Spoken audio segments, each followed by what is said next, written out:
संस्थापकाय च धर्मस्य सर्वधर्मस्वरूपिणे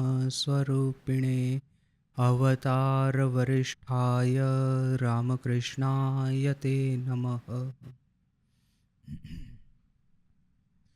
श्री श्री रामकृष्ण कथामृत श्रीम कथित।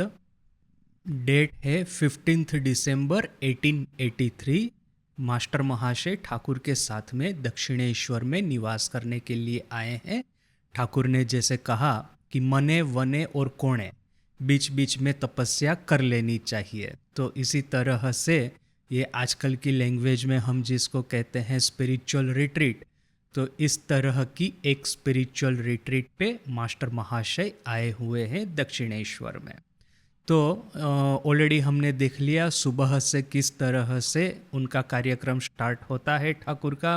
पहले तो प्रहलाद चरित का पाठ होता है। अभी अर्ली मॉर्निंग उठ करके ठाकुर ने क्या किया, या तो फिर ठाकुर ने मास्टर महाशय को क्या उपदेश दिया कि तुम इस तरह से साधना करो, जब ध्यान करो, यह सब तो वर्णन नहीं है अवेलेबल। किंतु एटलीस्ट जब से लेकर के ठाकुर प्रहलाद चरित का पाठ कर रहे हैं तब से ये सुबह के 8 बजे से हमारे पास में विवरण उपलब्ध है। तो 8 बजे ठाकुर प्रहलाद चरित का पाठ करते हैं, उसके बाद में ठाकुर मास्टर महाशय को डांटते भी है। और जैसे कल हमने डिस्कस किया था कि महापुरुष या किसी संत की डांट, ये भी हमारा जो संस्कार है, संस्कार को काटने के लिए बड़ी ही असरकारक है। जो तितिक्षा, जो तपस्या हम आज के युग में नहीं कर पाते हैं, उपवास करना, या तो फिर जैसे कि माँ ने पंच तपा किया था, तो ऊपर में सूरज तप रहा है और चारों ओर 5 अग्नि है, तो इस तरह से पंच तपा करना, ये तो इस तरह का कोई तपस्या हम लोग तो करते नहीं है। मैंने तो जैन साधुओं को देखा है कि कितना ये लोग उपवास करते रहते हैं, और निर्जला उपवास भी करेंगे, और या तो फिर जनरल उन लोगों के खाने पीने रहने के नियम इतने कठिन होते हैं। सूर्यास्त के बाद में नहीं खाना है, खड़े खड़े खाना है, फिर हाथ को इस तरह से करेंगे, इस तरह से थाली में भोजन ग्रहण नहीं करना है, पहली तो बात है। इस तरह से हाथ को करना है, इतने जो 2 हाथों में जितना भिक्षा आए उसी को खड़े खड़े ही खाना है। जब यात्रा करनी है तो किसी भी तरह के वेहिकल का इस्तेमाल नहीं करना। और मैंने तो दिगंबर साधुओं को देखा है, ठंडी हो न कि गर्मी, धूप हो न कि बारिश, बिना वस्त्र के दिगंबर रहेंगे। तो ये जो प्रचंड तितिक्षा साधुओं के लिए जो आवश्यक है, और सिर्फ साधु नहीं, साधक इन जनरल, बिना तितिक्षा के, बिना तपस्या के, बिना कठोरता के हमारे संस्कार कटते नहीं है। किंतु जैसे हमको पता ही है कि इस युग में अपनी तितिक्षा, तपस्या वगैरह सब कहाँ हवा हो गई है पता नहीं। ठाकुर ने कहा कि कली में अन्नगत प्राण, थोड़ा सा भी आहार का कष्ट हुआ तो हम लोग सहन नहीं कर पाएंगे, थोड़ा सा भी सर्दी धूप लगा तो हम लोग सहन नहीं कर पाएंगे। ये फैन सब जगह पे चाहिए, अभी आजकल एसी भी चाहिए हमको।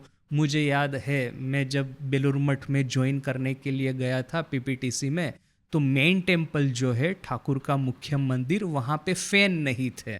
तो ऑब्वियसली अभी शाम धूप के दिन, गर्मी के दिनों में पूरा टेम्पल भरा हुआ है। ऑलमोस्ट आई थिंक 300-400 लोग टेम्पल में आ जाते हैं, इतनी कैपेसिटी है वो नाट मंदिर की। तो इतने सारे लोग एक साथ में बैठे हैं और फिर फैन नहीं है तो गर्म कितना लगेगा। किंतु क्या है पता है, शुरू शुरू में बड़ा कष्ट होता तो था, बिना फैन के रहने की तो कभी आदत डाली नहीं है।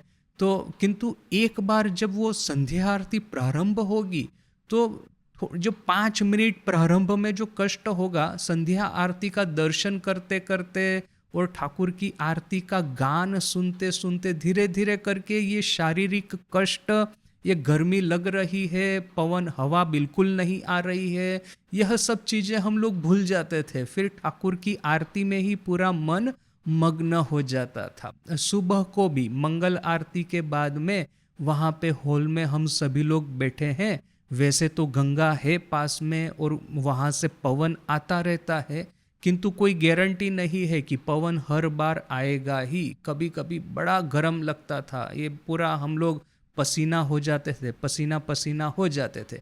किंतु क्या है, यह सब शुरू शुरू में 5-10 मिनट ऐसा कष्ट होगा, किंतु जैसे ही आपका मन जप करने में लग गया मंगल आरती के बाद में सुबह को, देखेंगे कि ये सर्दी गर्मी ठंडी धूप प्यास वगैरह कहाँ भूल जाते हैं। वो वातावरण ही इतना पवित्र है बेलूर मठ का, मेन टेम्पल का, यहाँ पे गंगा के किनारे वो जो पूरा एक जो माहौल जो खड़ा होता है। और उस समय तो क्या था पता है, मैं बिल्कुल पहली बार बेलूर मठ में गया था। ये गंगा का किनारा अभी तो आप देख रहे हैं कि वहाँ पे ये सब बैरियर वगैरह बना दिया है। अब बैरियर अभी बना पिछले 3-4 साल में। इससे पहले क्या था कि ये फूल के ये कुंडे रख दिए थे, ये फ्लावर पॉट रख दिए थे, जिससे कि क्या हो कि ये कोई छोटे बच्चे वो वहाँ पे वो गिर न जाए कहीं गंगा में। तो ये फ्लावर पॉट रखे थे और अभी तो ये एक्चुअल बैरियर ही बना दिया है। किंतु मैं जब बिल्कुल पहली बार गया था तो गंगा का किनारा एकदम क्लीन था। यहाँ पे लोन खत्म होती है, लोन खत्म होने के बाद में ये जो वो पत्थर का ये जो है वो जो घाट वो प्रारंभ होता है और वहाँ से नीचे सीधी गंगा है। तो वहाँ पे उस समय में देखता था कि सुबह अर्ली मॉर्निंग को कई साधु ब्रह्मचारी वही गंगा के घाट के ऊपर में बैठ कर के जप कर रहे हैं। तो इतना सुंदर नज़ारा दिखता था। तो 5-10 मिनट कष्ट होगा कि फैन नहीं है बोल करके, किंतु बाद में आप सब भूल जाएंगे। अभी आप देखिए कि यह बेलूर मठ मैंने ओरिजिनल बेलूर मठ देखा था। अभी मैं जब ट्रेनिंग सेंटर में आया तो हम लोग आई थिंक दोपहर को 4 बजे ना कि ऐसा कुछ वहाँ पे ट्रेन हमारी आई होगी। तो जैसे कस्टमरी होता है अपने आश्रम में जहाँ पे भी जाते हैं तो वो मेन टेम्पल में साइड टेम्पल में प्रणाम करना है। अभी क्या है, ट्रेनिंग सेंटर में जो ब्रह्मचारी आते हैं तो ज़्यादातर लोग तो पहली ही बार आते हैं, क्योंकि क्या है कि वे लोग सेंटर में ज्वाइन किए हैं और शायद उनको पता ही नहीं है रामकृष्ण संघ बेलूर मठ वगैरह। तो अभी ट्रेनिंग सेंटर के लिए आए हैं तो बहुत सारे ब्रह्मचारी के लिए बेलूर मठ की प्रथम ही मुलाकात है ये।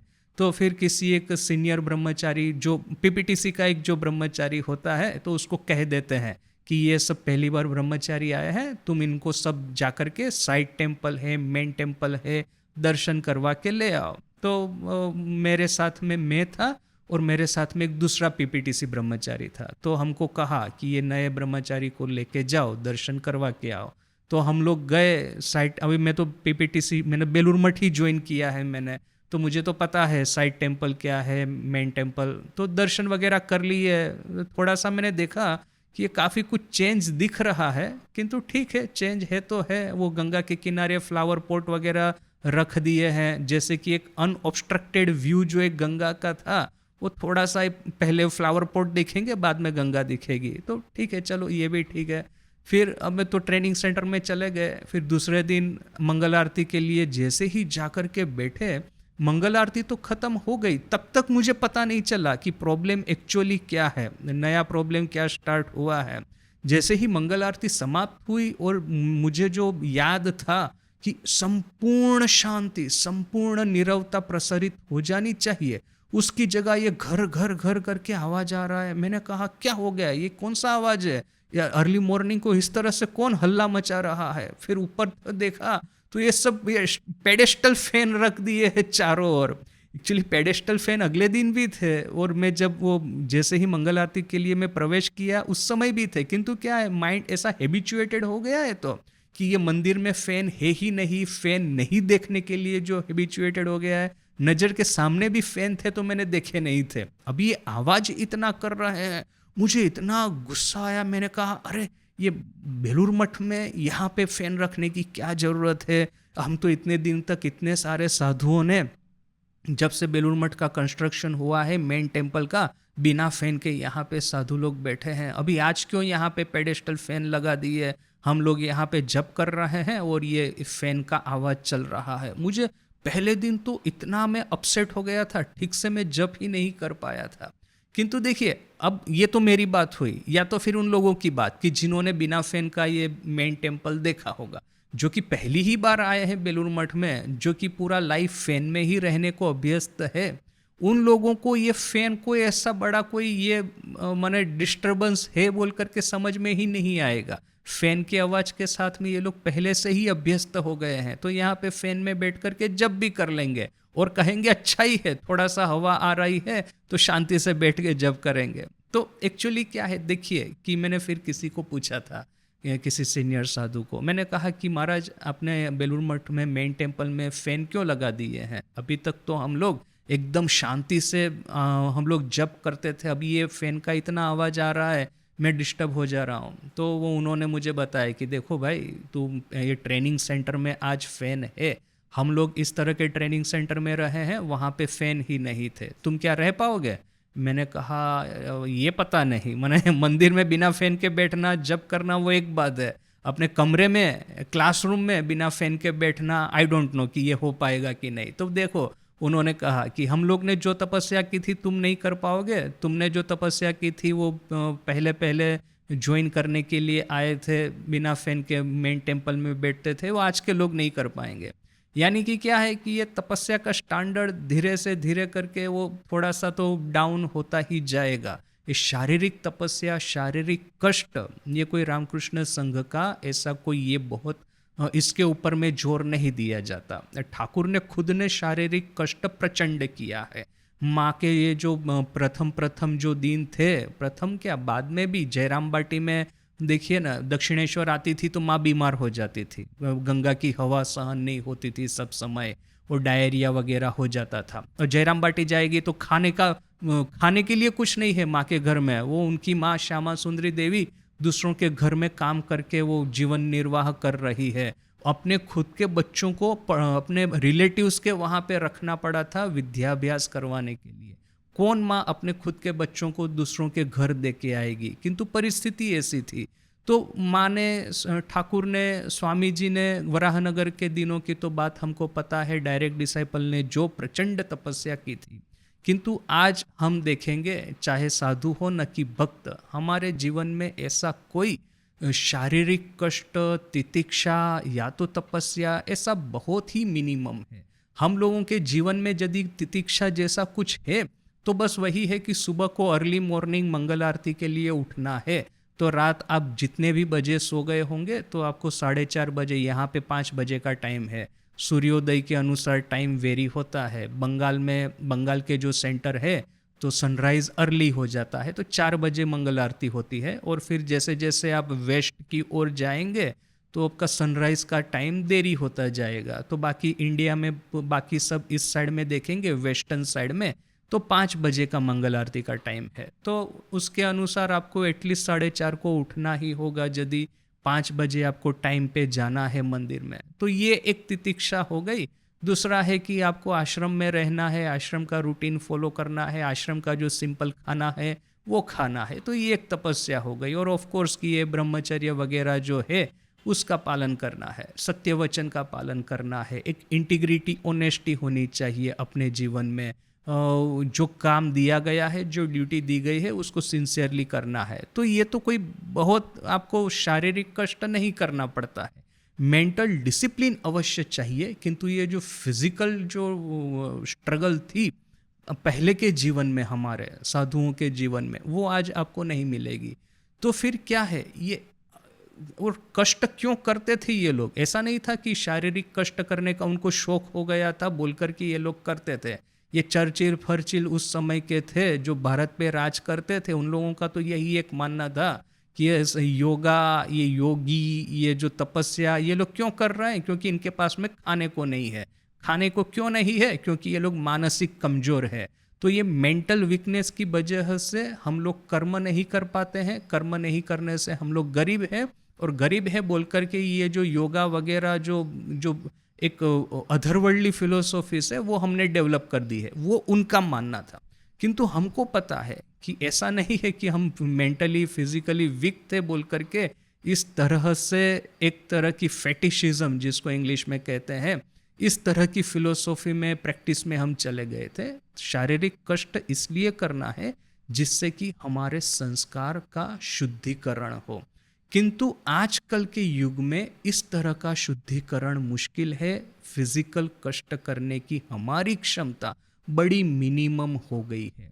तो इसलिए यह जो एक्स्ट्रा वैल्यू एडेड टैक्स जिसको कहते हैं ना, वीएटी, तो ऐसे ही ये सब एक्स्ट्रा तपस्याएं हैं साधुओं की डांट, जो कि डांट सुनकर के यदि हम रिएक्ट नहीं करते हैं, सिर्फ डांट सुनना ये इनफ नहीं है, डांट सुनने के बाद में यदि हम रिएक्ट नहीं करते हैं, इसको उसके प्रॉपर स्पिरिट में लेते हैं, तो समझिएगा कि ये हमारी आज की तितिक्षा है।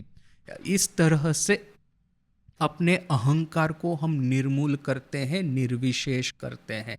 देखिए, मैंने कोई कोई डिवोटी से इस तरह की कंप्लेन सुनी है कि रामकृष्ण मिशन के आश्रम में कभी कभी आते हैं, तो कोई कोई डिवोटी क्या होते हैं कि उनके मन में एक तरह का अभिमान हो जाता है कि हमारा इम्पोर्टेंस यहाँ पे ज़्यादा है, या तो फिर यहाँ के साधु जो है मुझे ज़्यादा प्रीफर करते हैं दूसरों की वजह, मैं यहाँ पे ज़्यादा काम करता हूँ बोल करके मेरा अधिकार यहाँ पे ज़्यादा है। और फिर इस तरह के डिवोटी क्या करेंगे कि दूसरे डिवोटियों को उसके ऊपर में एक तरह का एक डोमिनेशन एस्टैब्लिश करना चाहेंगे, उनको डांटेंगे, उनको कुछ ना कुछ कहते रहेंगे, तुम ऐसा करो, ऐसा मत करो, या तो फिर उनके पीछे में लगेंगे, उनके बारे में कुछ ना कुछ अफवाहें फैलाएंगे। यह सब हमने सुना है, मैंने किसी से। तो देखिए कि कोई कोई मुझे ऐसा कहता है कि इस सब की वजह से हम लोग आश्रम में आते ही नहीं है। तो मेरा कहना है कि देखो, इस तरह से डर करके भाग जाना ये तो कोई जीवन नहीं हुआ। आप आइए आश्रम में, भले ही चाहे आपको किसी भी तरह की नेगेटिव सिचुएशन का सामना करना पड़े, डज नॉट मैटर, इसको आप तपस्या के रूप में लीजिए। और तो कोई तपस्या आप नहीं कर रहे हैं, वही वो ध्रुव की तरह एक पैर पे खड़े रह के 1000 साल न कि जितना भी उसने किया था वो तप या तो ध्यान, इस तरह से तो हम लोग नहीं करने वाले हैं। ये जैन साधुओं की तरह ये जो उपवास की परंपरा, ये शारीरिक कष्ट, वह सब तो हम लोग नहीं करने वाले हैं। ये वराहनगर मठ के जो दीन थे, गुरु भाइयों ने जो तपस्या की थी, उसका 1% भी हमारे जीवन में कभी आने वाला नहीं है। तो क्या है कि शारीरिक कष्ट करने की हमारी क्षमता आज बिल्कुल मिनिमम हो गई है, बिल्कुल नहीवत हो गई है। थोड़ा सा भी आज खाने में देरी होती है तो फिर ये डायबिटीज़ जिनको होता है, या तो फिर हाई ब्लड प्रेशर जिसको होता है, या तो फिर जो लोग इस तरह से मेडिसिन लेते हैं, वे लोग सहन ही नहीं कर पाएंगे। तो क्या है कि अभी ये शारीरिक कष्ट नहीं करके मानसिक कष्ट उठाइए। कोई भी तपस्या हो, उसके पीछे का आशय तो आखिर में वही है कि हमारे मन में 2 गुण जो है उसका उदय हो।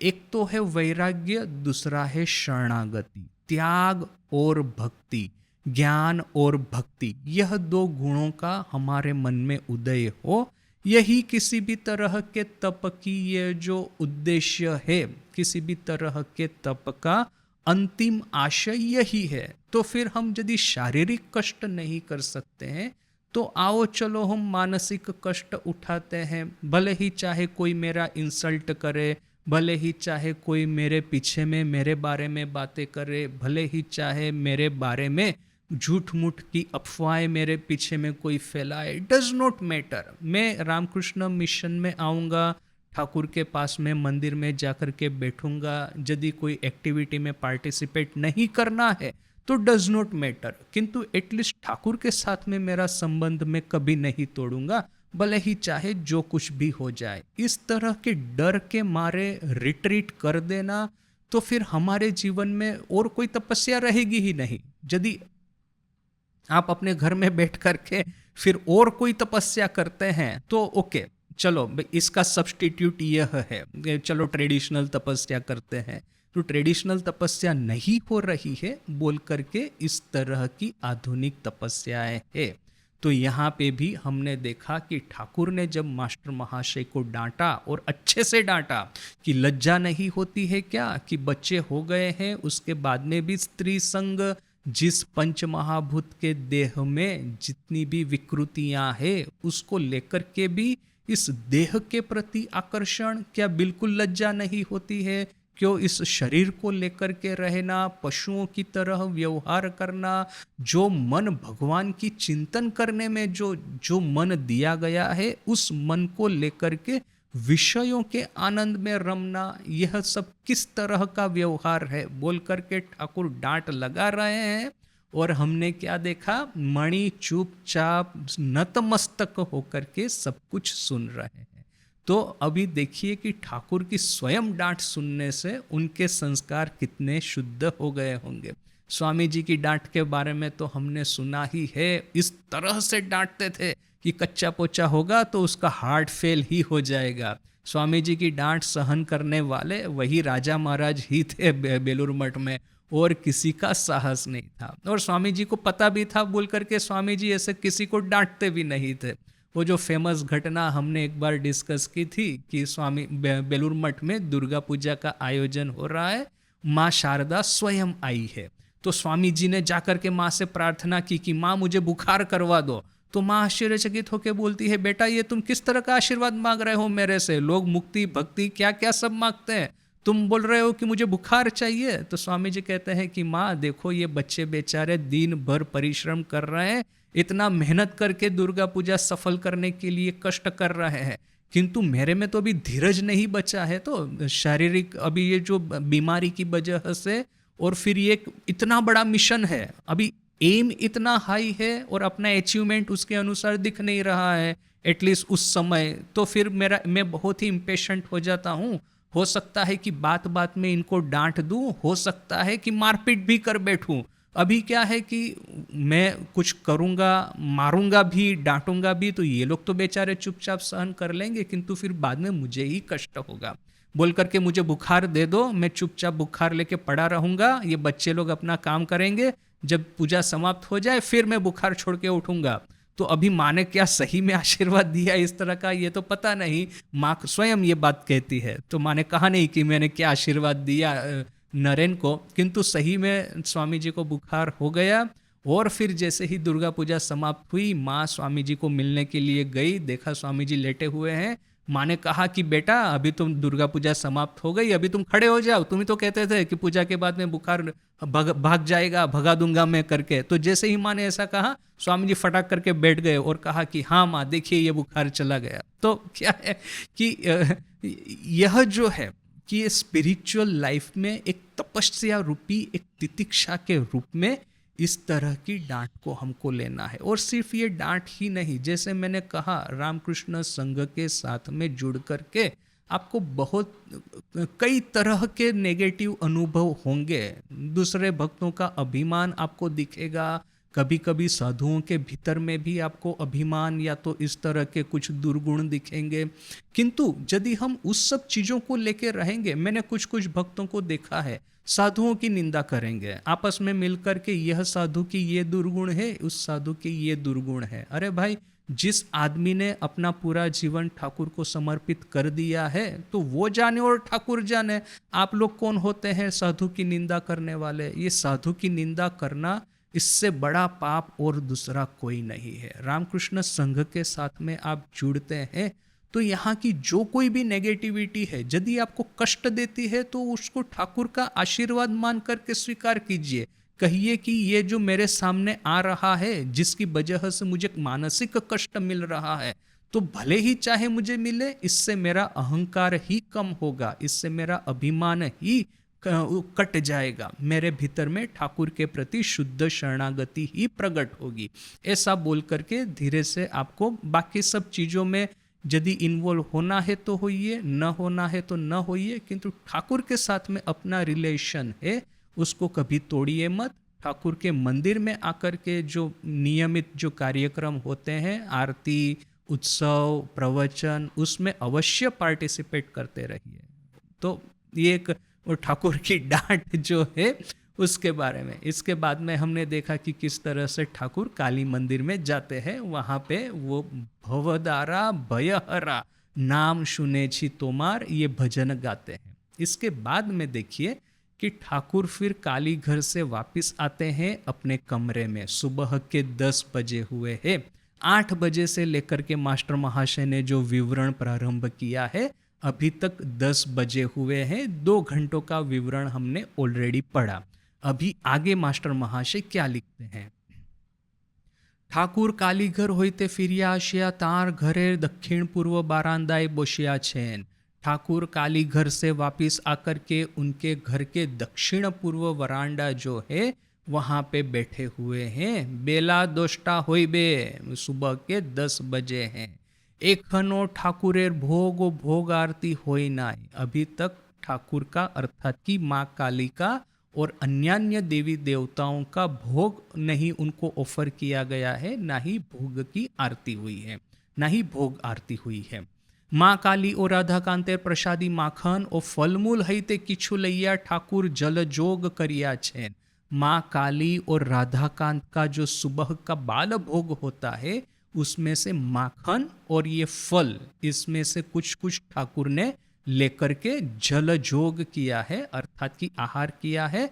और राखाल वगैरह भक्त लोग भी इसमें से कुछ कुछ प्राप्त किए हैं। देखिए ये एक दूसरी बात है, यहाँ पे जो मास्टर महाशय लिखते हैं राखाल वगैरह कुछ कुछ भक्त, कई कई जगह पे हमको इस तरह का विवरण दिखता है कि ठाकुर कहते हैं भक्तों को विश्राम करने के लिए, ठाकुर कहते हैं भक्तों को आहार करने के लिए। तो यदि नरेन उपस्थित होता है तो जैसे कि ठाकुर का पूरा अटेंशन नरेन की ओर है, जैसे कि ठाकुर नरेन के साथ में ही बात कर रहे हैं, उनको नरेन को देख कर के ही उनके चेहरे पे एक चमक आ जाती है, बात करने का एकदम बातों में उत्साह आ जाता है, ठाकुर इतने हर्षोत्फुल्ल हो जाते हैं। और नरेन है और ठाकुर है, बाकी सब थोड़े से साइड में हो जाते हैं।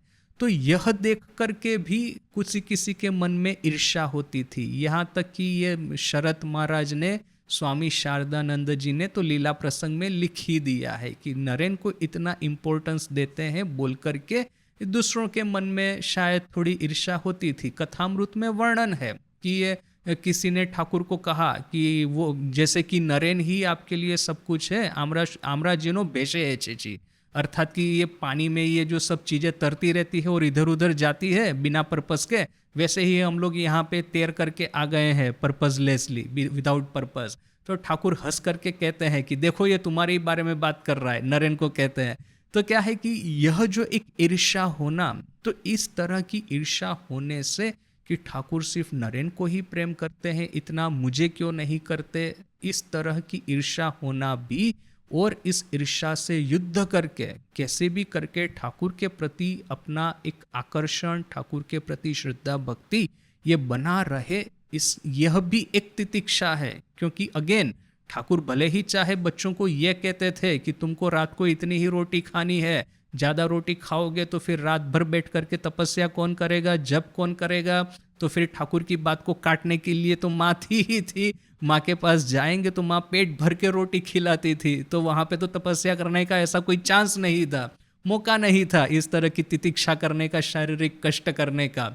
किंतु यह जो एक मानसिक एक खड़ा होता है हमारी नज़र के सामने, सो उसको सहन करना, ईर्ष्या है, द्वेष है, क्रोध है, अहंकार है, मान है। आप 10 लोगों के साथ में रहेंगे तो 10 तरह की आपके सामने समस्याएं खड़ी होंगी ही होंगी।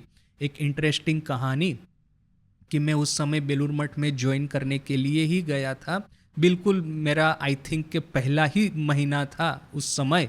बेलूर मठ का हेडक्वार्टर जो है वहाँ पे जनरल सेक्रेटरी महाराज और असिस्टेंट सेक्रेटरी महाराज और जो भी साधुओं का वहाँ पे पोस्टिंग था, सबका रात को एक नाइट क्लास होता है। तो उस समय रिवियर्ड स्मरणानंद जी महाराज थे जनरल सेक्रेटरी, तो महाराज जी बैठेंगे ऐसा एक चेयर के ऊपर में, और सामने में मिशन ऑफिस यदि आपने देखा होगा तो उसके फर्स्ट फ्लोर का जो लॉबी है वहाँ पे ये नाइट क्लास होता था। तो उनके सामने में सब बाकी सब असिस्टेंट सेक्रेटरी महाराज है, फिर सीनियर साधु है, वो सब एक साइड में बैठेंगे कारपेट के ऊपर में जमीन पे, और दूसरी साइड पे कारपेट पे बैठेंगे हम लोग नए ज्वाइन करने के लिए जो ब्रह्मचारी गए हैं वे लोग। तो अभी क्या है कि डिस्कशन बहुत कुछ बंगाली में होता था, तो वो तो मुझे समझ में नहीं आता था उस समय बंगाली इतना। इंग्लिश में जो कुछ डिस्कशन होता था तो वो मैं समझ जाता था। और जीएस महाराज भी शायद ऐसा कॉन्शियसली प्रयास करते होंगे।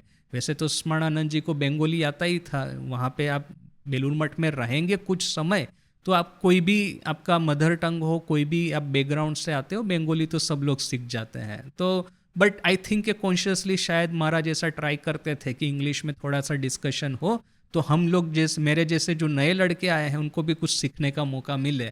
तो एक बार इस तरह से इंग्लिश में डिस्कशन हो रहा था। शिवमयानंद जी महाराज उस समय असिस्टेंट सेक्रेटरी थे, तो महाराज के सामने ही वो बैठते थे। तो वो एक बार बता रहे थे कि शिवमयानंद जी का इस तरह से भ्रमण करने का अच्छा एक शौक था और तीर्थ यात्रा करने का, फिर जहाँ पे ये साधना तपस्या होती है, मठ होते हैं, मोनेस्टरीज होती है, उसकी मुलाकात लेने का, वहाँ के लोगों के साथ में वार्तालाप करने का, टू कंपेयर द नोट्स, ऐसा कहते हैं ना कि हम लिए रामकृष्ण मिशन में इस तरह की साधना होती है, आपके यहाँ पे क्या होता है।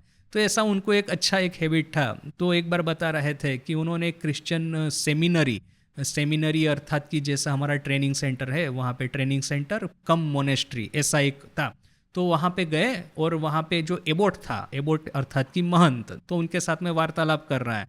तो शिवमयानंद जी पूछते हैं कि व्हाट पिनन्स डू यू परफॉर्म, आप लोग कौन सी तपस्या कर रहे हैं।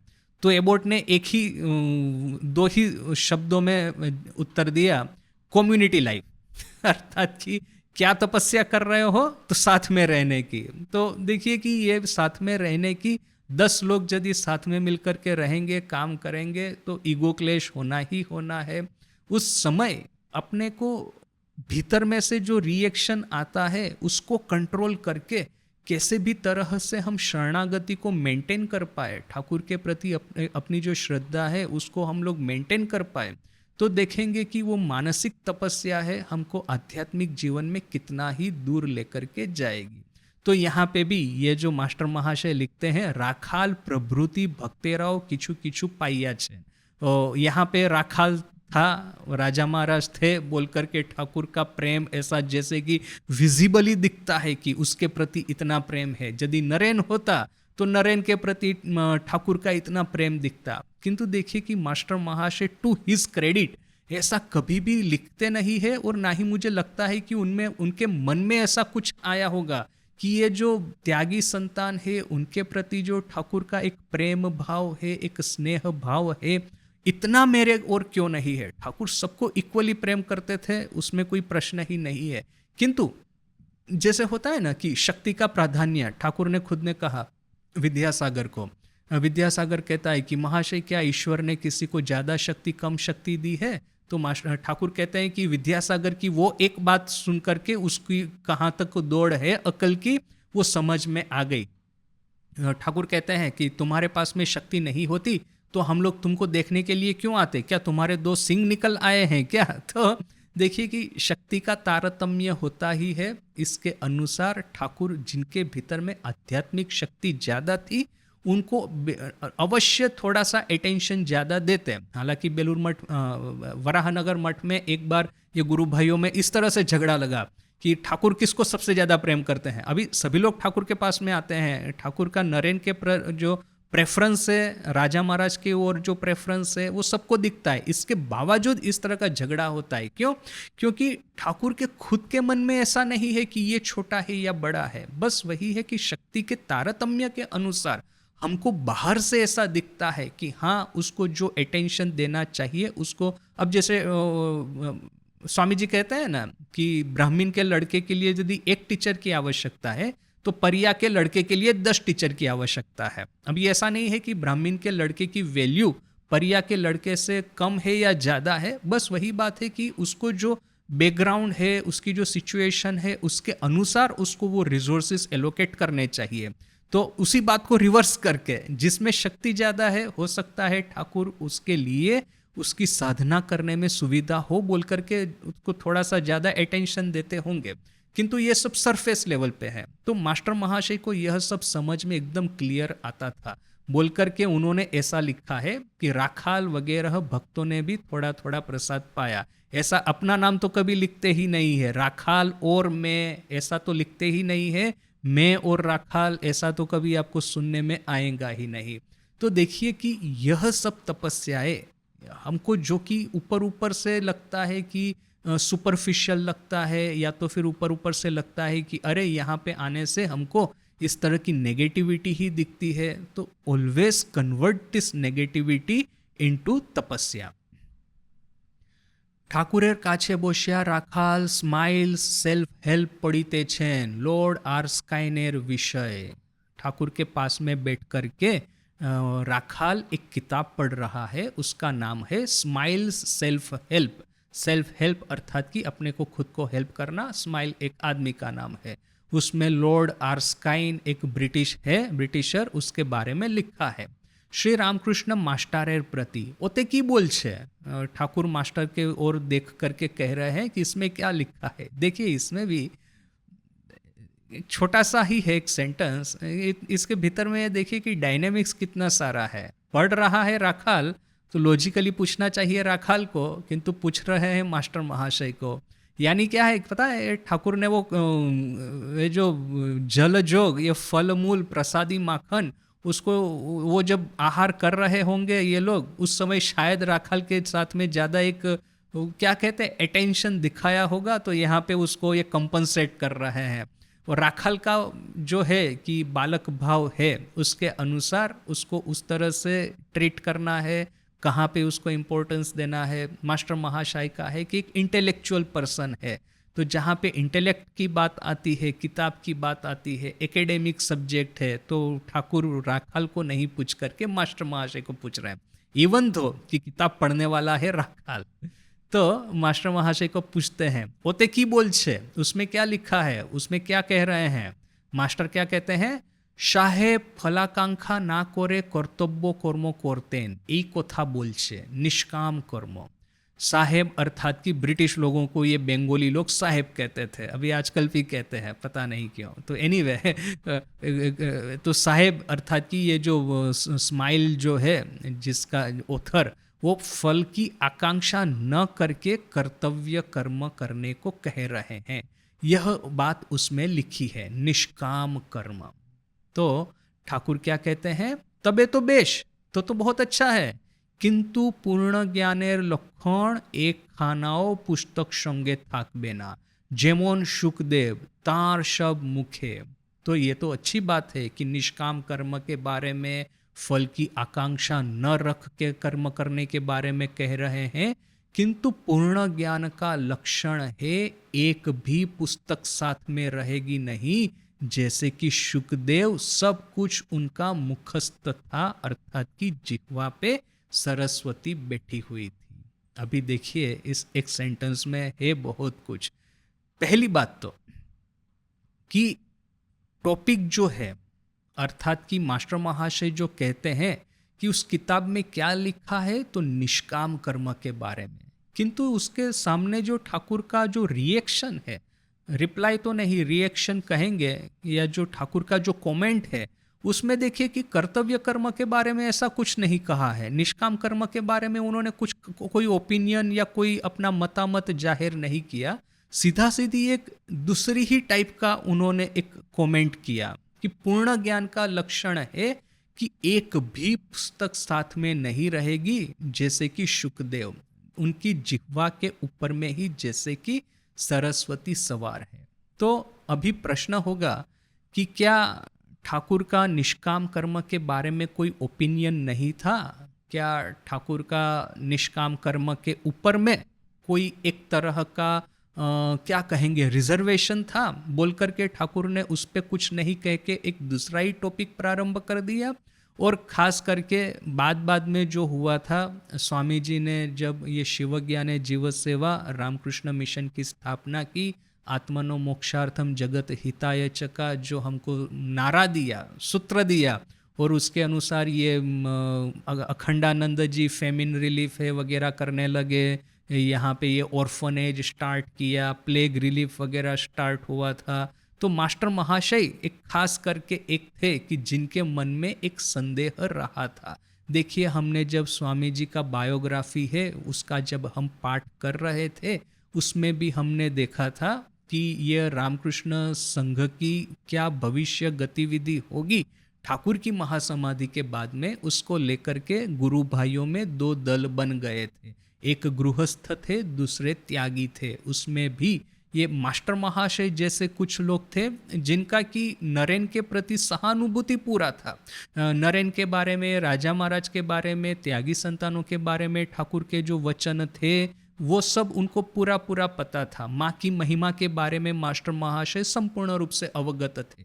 इसके बावजूद अभी राम बाबू जैसे भक्तों की बात अलग है कि ठाकुर गुरु थे, उनके बाद में मैं ही एक गुरु हूँ बोल करके उनके मन में हो गया था। तो मास्टर महाशय का तो ऐसा नहीं है, अपने को गुरु की पदवी पे कभी बिठाया नहीं है। तो मास्टर महाशय इतने अपनी भावधारा से इतना क्लोजली कनेक्टेड होने के बावजूद जब ये शिव ज्ञान जीव सेवा का भाव एक संघबद्ध होकर के एक कॉरपोरेट बॉडी बना करके कार्य करना, सिस्टमेटिक ऑर्डर बनाना, इसके बारे में मास्टर महाशय का भी रिजर्वेशन था। उनका स्पष्ट मानना था कि ठाकुर ने जैसे कहा है काली मंदिर में जाते हैं तो बाहर में जो भिखारी बैठे हैं उनको हम भिक्षा देंगे पहले, न कि कैसे भी करके धक्का मुक्की करके पहले तो मंदिर में प्रवेश करके माँ काली का दर्शन कर ले, उसके बाद में बाहर आकर के जितने भी भिक्षा वगैरह देनी है उनको आपको दक्षिणा देनी है, पैसा देना है, बांटते रहिए। पहले माँ काली का दर्शन, बाकी सब ये भिखारियों को दान दक्षिणा देने की बात। तो यह सब मास्टर महाशय के माइंड में बड़ा ही क्लियर बैठा हुआ था। तो इसके बारे में ठाकुर के ऐसे जो सूक्ष्म सूक्ष्म ये जो सब है ना, उनके जेस्चर्स या उनकी कमेंट्स, मास्टर महाशय बड़ा ही डीपली इसको ग्रहण किए हैं। जैसे कि ठाकुर के कथामृत का सबसे ज़्यादा पान किसने किया होगा त्यागी संतानों को छोड़ करके, तो वो है मास्टर महाशय। तो इतना जो सूक्ष्म एक उनको दिखाई दिया कि कहाँ निष्काम कर्म के बारे में ठाकुर को कोई ओपिनियन देना चाहिए, कोई कमेंट देनी चाहिए, वो नहीं दे करके उन्होंने एक दूसरा ही टाइप का कमेंट दे दिया कि आज जो पूर्ण ज्ञान का लक्षण है वहाँ पे किताबों का कोई आवश्यकता नहीं है, सब कुछ तो पूर्ण ज्ञानी की जिह्वा पे ही उपस्थित है। फिर किताब पढ़ करके आपको ये निष्काम कर्म क्या है वो सब जानने की क्या आवश्यकता है। तो देखिए कि मास्टर महाशय ने शायद ये लक्ष्य किया होगा, ये शायद उन्होंने नोट किया होगा, बोल कर के ही बाद में निष्काम कर्म के प्रति उनका थोड़ा सा जो रिजर्वेशन था वो रहा होगा। और हमको ये भी पता है जग प्रसिद्ध घटना कि किस तरह से मास्टर महाशय का ये रिजर्वेशन टूट गया था, किस तरह से मास्टर महाशय ने शिव ज्ञान जीव सेवा को संपूर्ण रूप से अपना लिया था। वही काशी की घटना, माँ भी वहाँ पे है, राजा महाराज भी है, मास्टर महाशय भी वहाँ पे है। स्वामी जी की महासमाधि के बहुत बात की बात है। तो वहाँ पे माँ एक बार सेवाश्रम देखने के लिए आई, देखा कि रोगियों की इतनी सुंदर सेवा हो रही है। माँ ने पूछा कि यह जो प्लान है, यह जो आइडिया है किसके मन में पहली बार आया था। तो फिर उनको बताया गया कि वैसे तो आइडिया सब स्वामी जी के हैं, किंतु ये चारू बाबू वगैरह जो यंग लड़के थे उन्होंने मिलकर के फिर ये सेवाश्रम का गठन किया था वगैरह वगैरह। बाद में फिर संघ ने अपने ऑर्डर ने उसको ले लिया, फिर सिस्टमेटाइज किया वगैरह। तो माँ बड़ी खुश होकर के वहाँ पे गई, वहाँ से गई वो किरण दत्त महाशय के घर में। जो आप काशी गए होंगे तो आपने देखा ही होगा कि अपने वो सेवाश्रम के सामने में ही वो है उनका घर, तो फिर लक्ष्मी निवास। तो वहाँ से फिर माँ ने किसी भक्त को भेज करके उसके हाथ से 10 रुपये का नोट भेजा कि ये लीजिए सेवाश्रम के लिए मेरी भी ओर से दक्षिणा दान।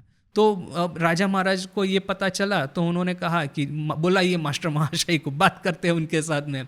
मास्टर महाशय आए, राजा महाराज ने कहा देखिए माँ ने ये 10 रुपये का दान दिया है और माँ ने कहा है कि बहुत अच्छा कार्य चल रहा है। तो उस समय मास्टर महाशय कहते हैं कि एक बार ना मानार जो नाई, माने इस बार इस बात को स्वीकार नहीं करने का अभी कोई उपाय नहीं है।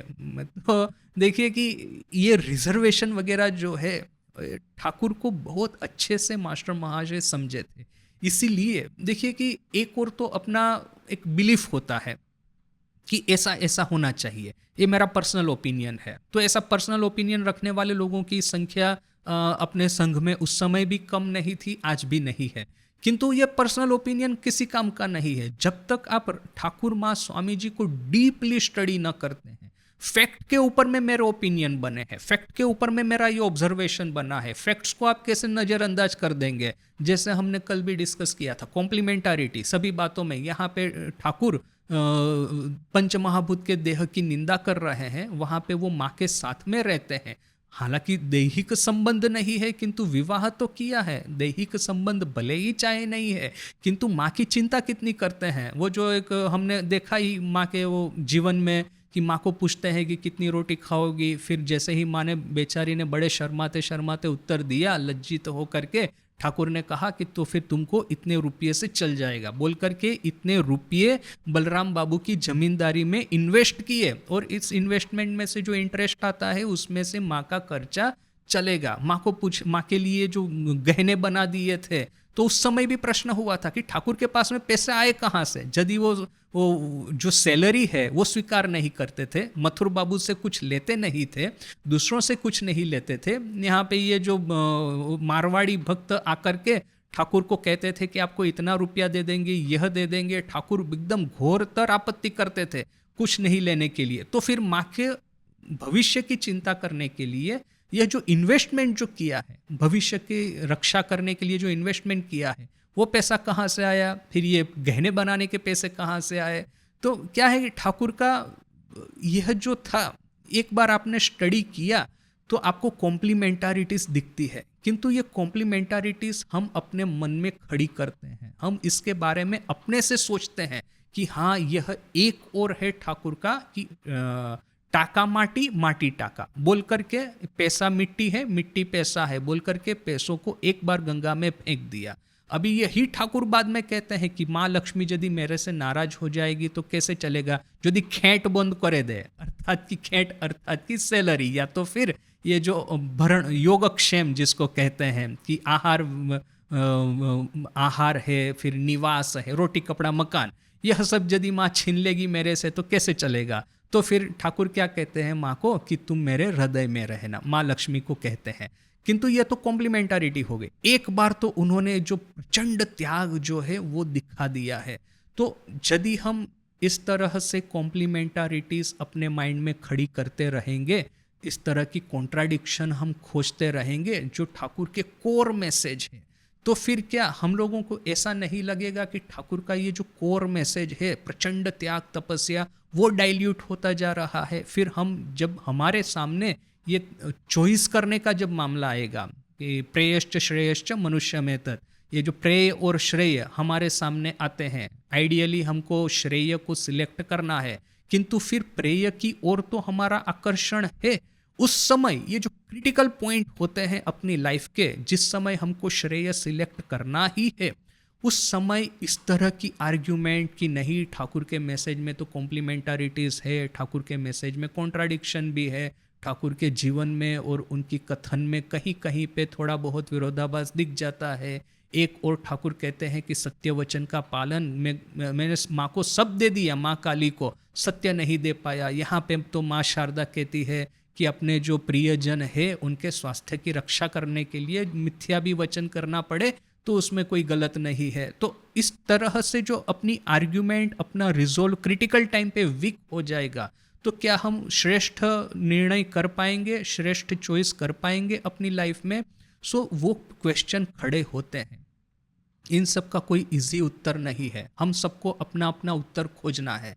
और ये जो ज़हन क्वान जो होते हैं ना, पजल जो होती है, कि पजल को सोल्व कर दिया तो फिर आपको निर्वाण मिल गया, तो यहाँ पे भी इस तरह की ये जो पजल है उसको सोल्व करेंगे तो आपको फिर ठाकुर दर्शन हो जाएंगे। किंतु ये हमको ख्याल में रखना है कि दिस सॉर्ट ऑफ कॉन्ट्राडिक्शंस, या तो फिर कॉम्प्लीमेंटारिटीज, या तो फिर ये ठाकुर माँ स्वामी जी, तीनों के एक एक तरह का जो पॉइंट ऑफ व्यू था उसमें यह सब दिखता है। Keep it in your mind, study it, उसके ऊपर में चिंतन कीजिए। और साधक को चिंतन करने के लिए क्या है, यही तो सब है ना हमारे लिए। जो 1 घंटा 2 घंटा हम देते हैं ठाकुर को, माँ को, स्वामी जी को दिन में, उसमें हम क्या करेंगे? जब तक जप होता है, ध्यान होता है, बहुत अच्छी बात है, पाठ हम करते हैं, वेरी गुड, किंतु इस तरह का भी एक चिंतन एक चलना चाहिए बैकग्राउंड में कि अच्छा यहाँ पे ऐसा बोलते हैं किंतु यहाँ पे ऐसा बोलते हैं, इसका क्या सॉल्यूशन है। That will it will make the spiritual life interesting. यदि सब कुछ एक ही प्रवाह में बह रहा है, यदि एक ही तरह का सब कुछ है, कोई कॉन्ट्राडिक्शन नहीं दिख रहा है, कोई आपको ये नहीं दिख रहा है तो फिर आप चिंतन किस बात का करेंगे। तो वैसे ही यहाँ पे बोला है तो टॉपिक चल रहा है निष्काम कर्म का, किंतु ठाकुर एक दूसरा ही कमेंट करते हैं दूसरी ही ओर जा करके, एज इफ कि निष्काम कर्म के बारे में उनके मन में कुछ रिजर्वेशन है, उसके ऊपर में वो आउटराइट कुछ कमेंट नहीं करना चाहते, ऐसा लग रहा है। डू नॉट नो कि एक्चुअली उनके मन में क्या होगा। तो किंतु अभी दूसरी बात है, इवन जो ठाकुर पूर्ण ज्ञान का जो लक्षण कहते हैं उसमें भी हमको पता है कि भले ही चाहे ठाकुर यह कहते हो कि उनके पास में एकमात्र पुस्तक भी न रहे, ठाकुर के खुद के घर में ये भक्तमाल है वगैरह पुस्तकें रहती थी, ये अष्टावक्र संहिता है वो भी तो थी, और ठाकुर उसमें से पाठ या तो जो दूसरे लोग पाठ करते थे उसका ठाकुर श्रवण भी करते थे। तो एक और तो जो जैसे ठाकुर ने शुकदेव के बारे में कहा कि सब कुछ तो उनके जिह्वा पे उपस्थित है, तो यही बात मास्टर महाशय को तो अनुभव हो गई थी कि प्रथम दर्शन में ही वो ठाकुर के कमरे में जाने से पहले, ठाकुर का कमरा बंद था, वो पहले तो ठाकुर का दर्शन किया, उसके बाद में सोचा कि देखता हूँ कि मैं कहाँ पे आया हूँ, तो देख करके काली मंदिर में एक चक्कर लगा करके फिर से जब ठाकुर के कमरे की ओर आए देखा कि दरवाज़ा बंद है। तो ठाकुर मास्टर महाशय तो वेस्टर्न एजुकेशन, तो फटाक करके दरवाज़ा खोल करके कैसे भीतर में जाए, तो बाहर में खड़े रहे, वहाँ पे ये वृंदा जी खड़ी है, जी अर्थात की दासी, न कि वो जो काम करने वाली, तो उसके साथ में वार्तालाप कर रहे हैं। तो मास्टर महाशय पूछते हैं कि इन्होंने तो बहुत सारा अध्ययन किया होगा, किताबें पढ़ी होगी, तो वृंदा ने क्या उत्तर दिया, अरे पुस्तक टुस्तक की और सब तो और मुख्य है, ये सब किताब फिताब क्या है, सब तो उनकी जिह्वा पे सवार उपस्थित है, स्थापित है। माँ सरस्वती जैसे स्वयं ठाकुर की जिह्वा पे सवार होकर के वार्तालाप करती है, दूसरों को उपदेश देती है। तो मास्टर महाशय ने यह बात ऑलरेडी ठाकुर के बारे में सुन के रखी थी। यहाँ पे ठाकुर खुद, मैंने वो कहा, वो वृंदा के मुंह से सुनी थी, एक दासी के मुंह से, और यहाँ पे ठाकुर स्वयं ये बात कर रहे हैं। तो मास्टर महाशय नोज कि यह बात जो है ठाकुर के पूरे जीवन के साथ में कंसिस्टेंट है। एट द सेम टाइम हमको ये भी पता है कि ठाकुर के कमरे में पुस्तकें थी, नहीं थी ऐसा नहीं है, और ठाकुर ये सब चीज़ों का श्रवण भी करते थे, पौराणिक कथाओं का श्रवण करते थे, ये भक्तमाल का श्रवण करते थे। यह तो हमने ऑलरेडी 2 दिन में मास्टर महाशय आए हैं, 14 तारीख को तो आए थे, आज 15 तारीख है, 2 ही दिन में हमने देख लिया। वो राजा जयमल का चरित मास्टर ठाकुर श्रवण कर रहे थे। फिर ये इतना ही नहीं, ये होता है थिएटर, वो देखने के लिए जाते थे, वहाँ पे ये चैतन्य चरित वगैरह जो अभिनय होता था वो देखने के लिए जाते थे।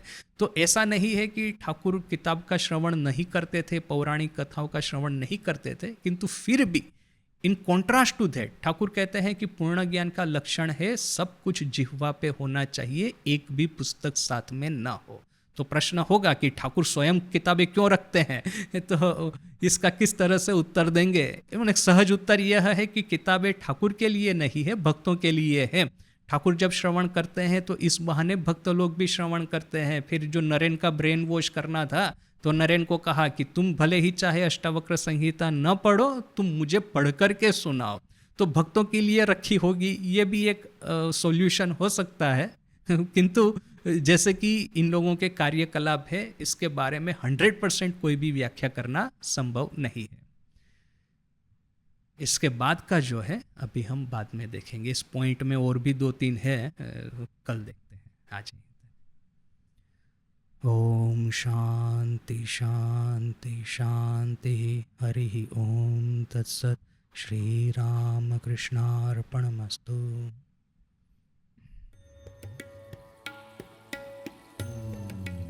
ना किंतु देखिए ठाकुर बड़े क्लेवर है। ठाकुर ने ऐसा नहीं कहा कि, देखिए ठाकुर का भी चालाकी कम नहीं है, वो ऐसा नहीं कहते मैं पैसा नहीं लूंगा, कहते हैं मैं साइन नहीं करूंगा, उनको पैसा देना है तो दे वरना न दे ना। उनको ये पता था जब तक मथुर बाबू है तब तक वो ऑडिट का कोई टेंशन नहीं है वो प्राइम मिनिस्टर अपने पॉकेट में है, वो चीफ ऑडिटर अपने पॉकेट में है, चिंता नहीं है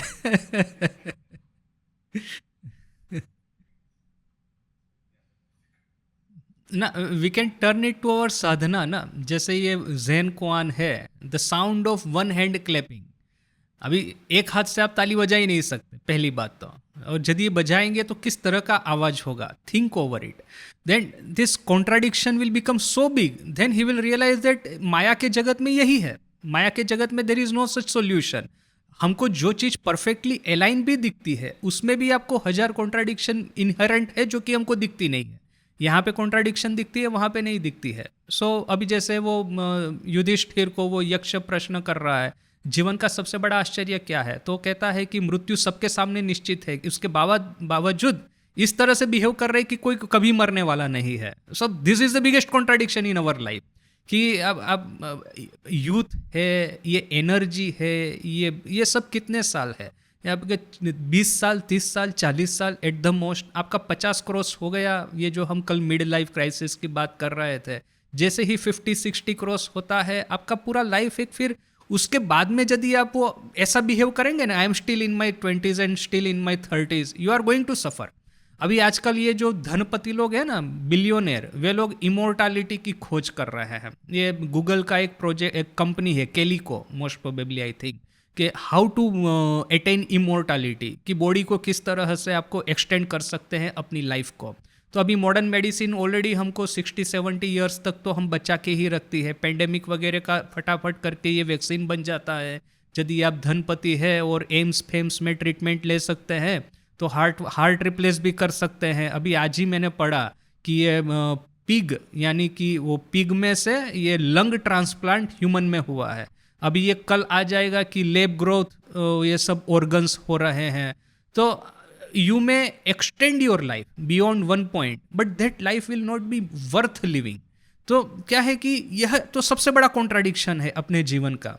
तो once you solve this contradiction कि माया के राज्य में सब कुछ अपूर्ण है, माया के परे जाकर के ही पूर्णता प्राप्त होगी, that day we will start walking on the path of spirituality. So this contradictions gives us a food for thought, that thinking over it we can come out of this भूल भुलैया कहते हैं ना, माया की ये भूल भुलैया में से बाहर आएंगे हम लोग। मेज इंग्लिश वर्ड है, we will come out of the maze of maya. हाँ, image understand that in the world of maya there is no perfect solution, और we will try to find solution, और हमने सॉल्यूशन डिस्कस भी किए हैं। At the end of the day हम सबको पता है कि अपनी क्षुद्र बुद्धि से कोई ये सब सॉल्यूशन उनको कोई परफेक्ट तो मिलने वाले नहीं है। सो अल्टीमेटली तो वही है कि माया के जगत में कॉन्ट्राडिक्शन रहेगा ही रहेगा। जीवन इटसेल्फ इज अ कॉन्ट्राडिक्शन, कि कहाँ ये चैतन्य किस तरह से ये जड़ के साथ में मिलित होकर के देह को एनिमेट करता है। How is this possible? ये महापुरुष महाराज वाली बात पता है ना, कि कनखल में गए एक बार, देखा कि माँ का फोटो हटा दिया है। तो महापुरुष महाराज पूछते, अरे माँ का फोटो क्यों हटा दिया श्राइन में से? ठाकुर का माँ का दोनों था, माँ का क्यों हटा दिया? बोला यहाँ पे साधु समाज में स्त्रियों को तो मतलब ऑफकोर्स साधुओं को स्त्रियों से दूर रहना चाहिए, तो स्त्री का फोटो क्यों रखा है आपने श्राइन में? बोल करके किसी साधु ने कमेंट किया तो हटा दिया। महापुरुष महाराज बोलते हैं, जगत जननी का फोटो हटाएंगे तो फिर क्या अर्थ है ये सब काम का? रखो फोटो वापिस, लोग जो बोले बोलने दो। उन्हें ऐसे भी लोग थे कि साधुओं को ये स्त्री का फोटो, ये बहुत समय पहले की बात है, मेरे कोई रिलेटिव मुझे मिलने के लिए आए थे आश्रम में। तो मैंने किसी को कहा, अरे तो बहुत अच्छा सुंदर साड़ी है, कहाँ पे मिलता है, कितना उसका प्राइस है, कहाँ से मैं परचेस कर सकता हूँ? तो उन्होंने कहा, अरे तू साधु होकर के साड़ी की प्राइस ये सब पूछते हैं। मैंने कहा है ना, हमारे श्राइन में माँ को पहनाते हैं उसके लिए है ये। और कुछ गलत इसका इंटरप्रेट मत करो। ये जो सबसे बड़ा सर्टिफिकेट तो स्वामी जी ने ही उनको दे दिया है। वो पत्र, वो जब ये कथामृत का ड्राफ्ट, ओरिजिनल ड्राफ्ट उनको भेजा मास्टर महाशय ने, तो कहते हैं कि Plato's Socrates dialogues are Plato all over, but you have kept yourself perfectly hidden.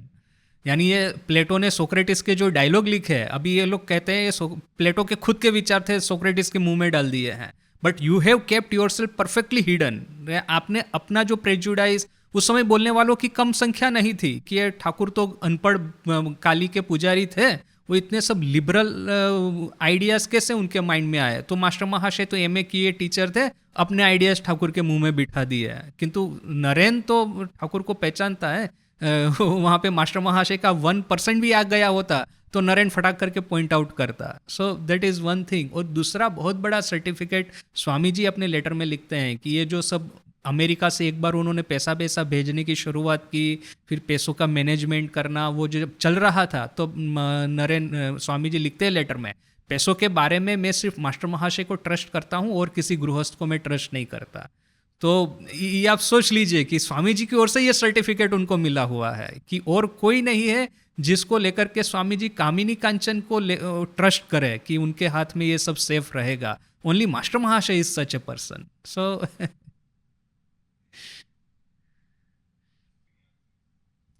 देखिए, पहला तो ये जो मैंने कहा ना, शिव मयानंद जी ने कहा कि व्हाट इज़ योर पिनांस, तो community life. So that is one thing कि साथ में जब रहते हैं तो ये खटपट तो चलता ही रहेगा।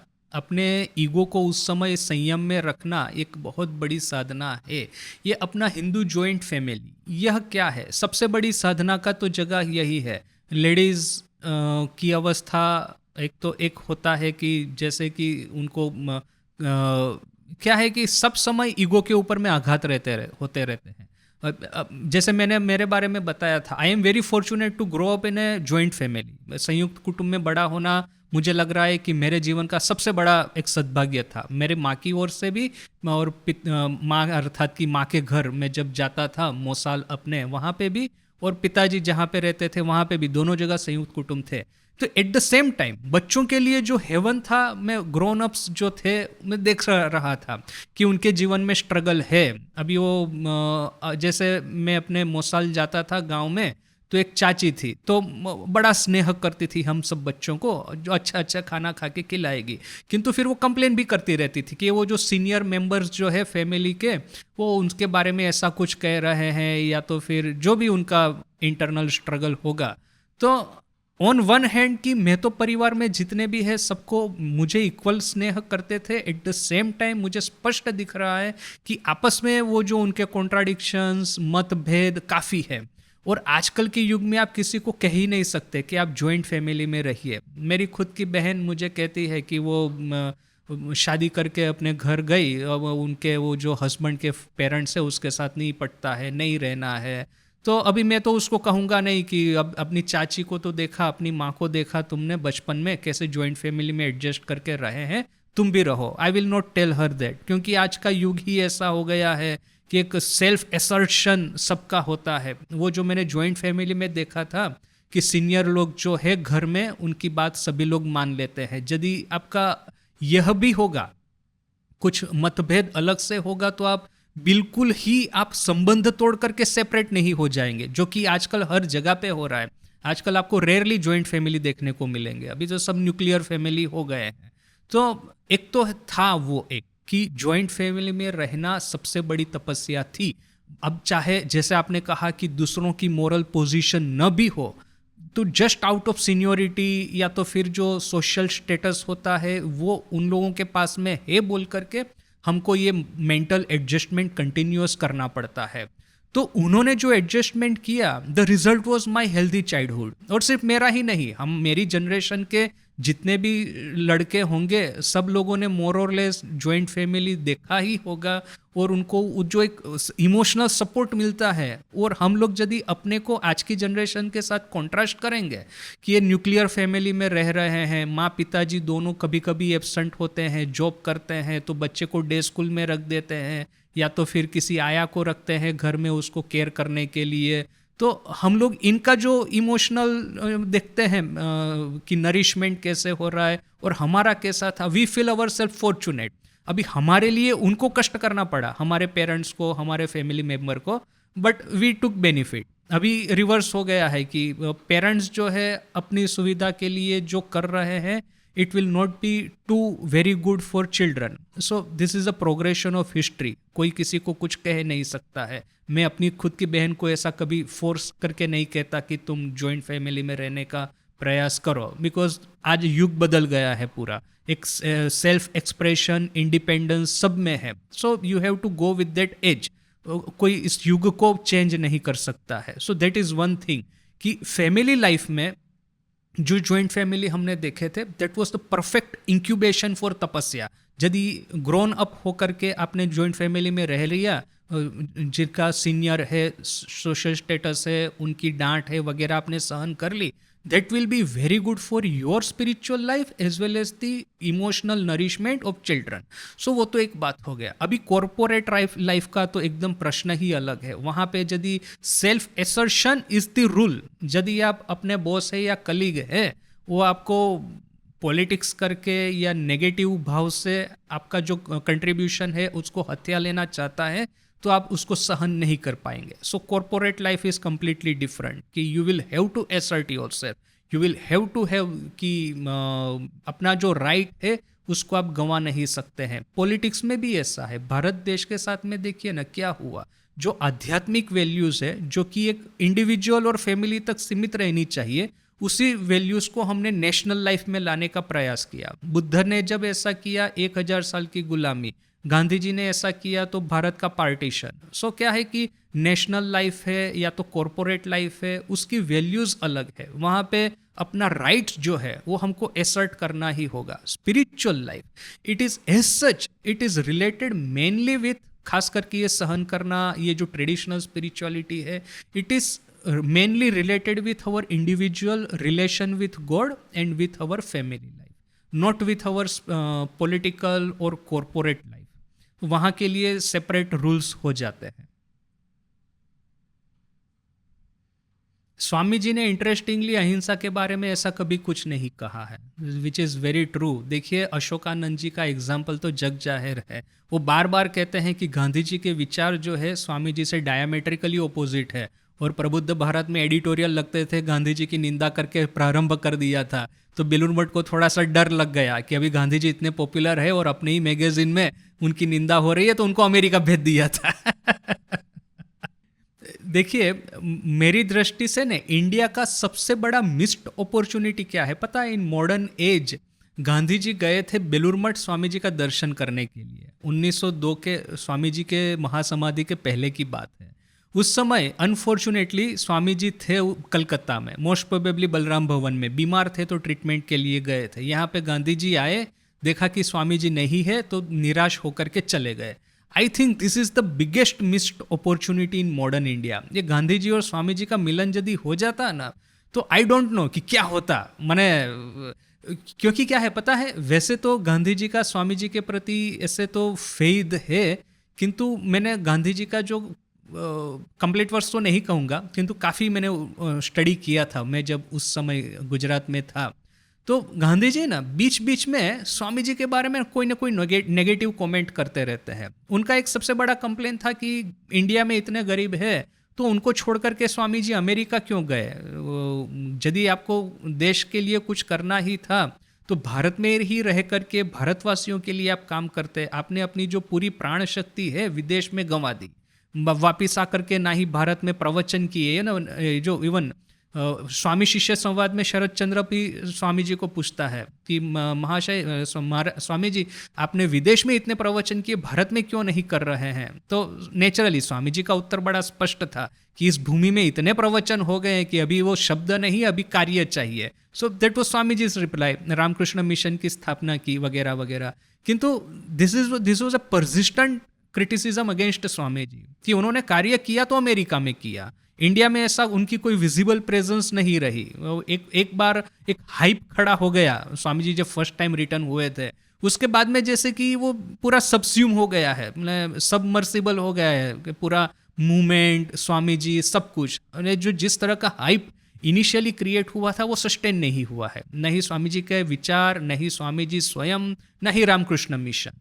सो ये क्रिटिसिज्म था कि इतना प्रोमिसिंग जो मूवमेंट था, इतने प्रोमिसिंग जो पर्सन थे, how the nation as a whole lost sight of them. तो गांधी जी बार बार ऐसा परसिस्टेंटली ऐसा कोई नेगेटिव कमेंट करते रहते हैं स्वामी जी के बारे में. सो आई थिंक कि गांधी जी ने स्वामी जी के साथ में एक बार मुलाकात हो गई होती और उनके मन के ये जो डाउट्स थे एक बार क्लियर कर लिए होते, तो आई डोंट नो कि भारत की आज क्या परिस्थिति होती ना. ये बड़ा ही इंसाइटफुल क्वेश्चन है. और स्वामी जी का जो ऑब्जर्वेशन है ना वो बड़ा ही पावरफुल है. यहाँ पे आजकल ना एक ऐसा मूवमेंट चला है, लोग कहते हैं live in tune with nature. Swami ji कहते हैं you can never live in tune with nature, nature is always trying to crush you, you have to assert yourself in order to win your victory against nature, otherwise you will be nothing. ये भारत की ये जो दुरावस्था हुई है, आत्मश्रद्धा का अभाव है। नचिकेता की तरह आत्मश्रद्धा लाओ। 100,000 men and women, Swami ji का famous quotation, fired with the zeal of holiness, nerved with the courage of lion, with the muscles of iron and nerves of steel। तो ये nerves of steel, muscles of iron, ये Lions करेज, यह सब कोई सहन करने के लिए तो नहीं बना है ना, ये तो डंडा मारने के लिए बना है। So there is very clear contradiction कि तपस्या हम जिसको कहते हैं और ये जो सेल्फ असर्शन है, दैट इज कंप्लीटली डिफरेंट। तपस्या स्वामी जी ने नहीं की ऐसा नहीं है, स्वामी जी ने प्रचंड तपस्या की है, हमको पता है, किंतु तपस्या है हमेशा अपने ये जो काम कांचन या तो दैहिक सुख या तो इंद्रियों के विषय है, उसका दमन करने के लिए जो होता है वो है तपस्या। और एक मैनिफेस्टेशन ऑफ स्पिरिट होता है, दैट इज सेल्फ असर्शन। आज एक लड़का, छोटा बच्चा, अब जैसे मैंने लिमड़ी का उदाहरण दिया था कि मैं वहाँ पे गदाधर प्रकल्प चलता था तो मैं सरकारी स्कूल में जाता था। अभी सरकारी स्कूल के बच्चों की एक आर्थिक मानसिक परिस्थिति तो हम अनुमान कर ही सकते हैं, वो भी लिमड़ी जैसे गांव के। तो अभी जैसे ही मैंने उन लोगों के साथ में बात करना शुरू किया, पहले तो इतने डरे डरे सहमे सहमे से रहते थे। मेरे साथ में मैं कोई बोलूँगा तो एकदम ब्लैंकली मेरे सामने देखते रहेंगे, जैसे कि भीतर में कुछ गया ही नहीं है। और फिर मैंने देखा टीचर उनको मारते भी है, तो फिर मुझे बोलना पड़ा टीचर को कि मेरी प्रेजेंस में मारना नहीं है बच्चों को। और दूसरा, इसके बावजूद जो टीचर का डर लगता है तो मेरे क्लास में टीचर्स को उपस्थित नहीं रहना है, मैं उनको डिसिप्लिन कर लूँगा, जो भी करना है मैं करूँगा, आपको रहने की ज़रूरत नहीं है। धीरे धीरे करके मेरे साथ में बात करके जो भीतर में से जो स्पिरिट मैनिफेस्ट होता है।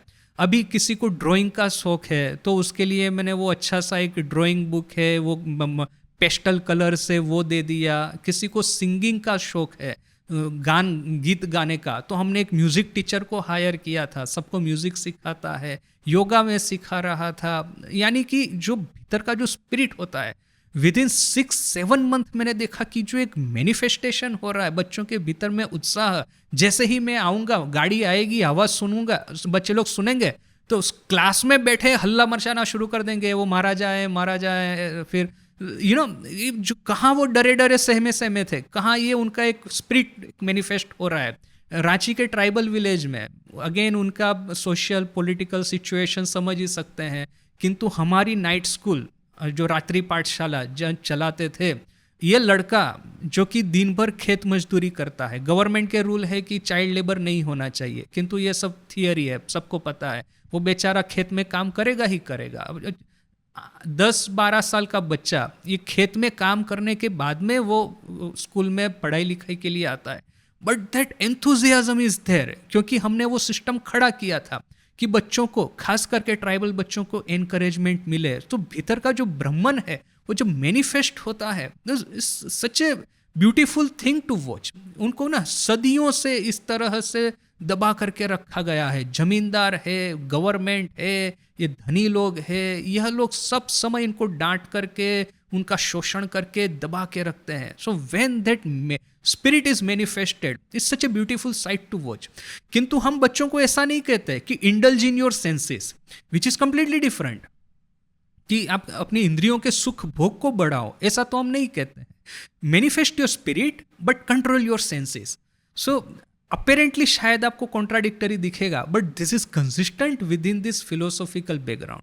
तो आप जो कहते हैं कि एक तो नेचर, हमको स्वामी जी का ये स्टेटमेंट कि you can never live in tune with nature, nature is always trying to crush you, you have to fight with it and gain victory. So what is, किस तरह से वो क्रश करने का ट्राई करता है, मेरा स्पिरिट जो है मैनिफेस्ट हो रहा है उसको नहीं होने दे रहा है, but at the same time इंद्रियों के सुखों को, उसको तो मैनिफेस्ट नहीं करना है, उसका हमको दमन करना है। देखिए, ये जो इसी में एक पॉइंट ऐड करता हूँ, ये जो वेस्टर्न सिविलाइजेशन है कि मटेरियलिस्टिक सिविलाइजेशन, कि सुखों को मैक्सिमाइज करना है, भोग को मैक्सिमाइज करना है, अपने यहाँ पे रिवर्स है, अपने भोग को मिनिमाइज कर। स्वामी जी बड़ा अगेन स्टार्टलिंग स्टेटमेंट कि western civilization is figuring out how much a man can possess and Eastern civilization is working on how less a man can possess. So, but at the same time, India में और विदेश में दोनों जगह पे इस concept का miss interpretation हुआ है। विदेश में है कि सुख भोग मैक्सिमाइज करने की वजह से एक जो पूरा सिविलाइजेशन के भीतर में जो जहर घुस गया है ना, अभी वाइट सुप्रीमसी, ये जो आज दिख रहा है हमको, न्यूक्लियर वेपन लेकर के वो पागल बैठा है। अभी ये तो कब कहाँ पे क्या फेंकेगा न्यूक्लियर बॉम्ब वगैरह किसको पता।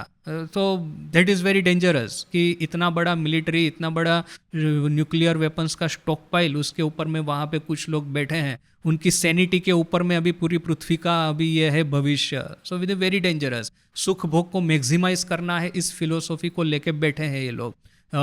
तो वी डू नॉट नो कि क्या होगा। तो that is one miss interpretation. Bharat में ऐसा हुआ कि on how much less a man can live, तो ऐसा अपने को जीरो करते करते अपना स्पिरिट को भी हमने मार दिया। So ideal situation is what, कि भोगों को मिनिमाइज करें किंतु स्पिरिट को मैक्सिमाइज करें। आपका जो साइंटिफिक अचीवमेंट है, लिटरेरी अचीवमेंट है, आर्ट्स है, कल्चर है, ये सब आपकी जो अचीवमेंट्स है दैट शुड बी मैक्सिमाइज्ड, उसमें कोई प्रश्न ही नहीं है।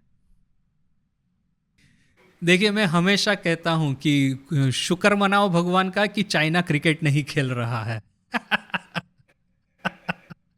वे लोग ओलंपिक में जिस तरह से गोल्ड मेडल लेके आते हैं, उनका और इंडिया का टैली देखिएगा, तो यदि ये लोग क्रिकेट खेलना शुरू कर दे तो अपनी क्या हालत होगी। स्वामी जी का फेमस दो स्टेटमेंट के spirituality is divinity already, manifestation of divinity already within man, and education is manifestation of perfection already within man. Swami ji कहते हैं ना, no boy no man is tabula rasa, that is no one is a blank slate. हम लोग संस्कार को लेकर के आए हैं, तो संस्कार अच्छे बुरे हैं उसके साथ में डील करना है, और बियॉन्ड संस्कार जो डिविनिटी है उसको हमको मैनिफेस्ट करना है। सो बहुत बार अब देखिए ना, ये एआई का एजुकेशन में यूज़ इतना रैपिडली हो गया है अभी, ये जो हो रहा है, which is very good actually, कि आपको इतना परफेक्ट टीचर सब समय नहीं मिलने वाले हैं। यदि आप ऐसा सोचेंगे only perfect teacher can produce perfect student, so ये इस तरह का कॉम्बिनेशन रेयरली बनता है।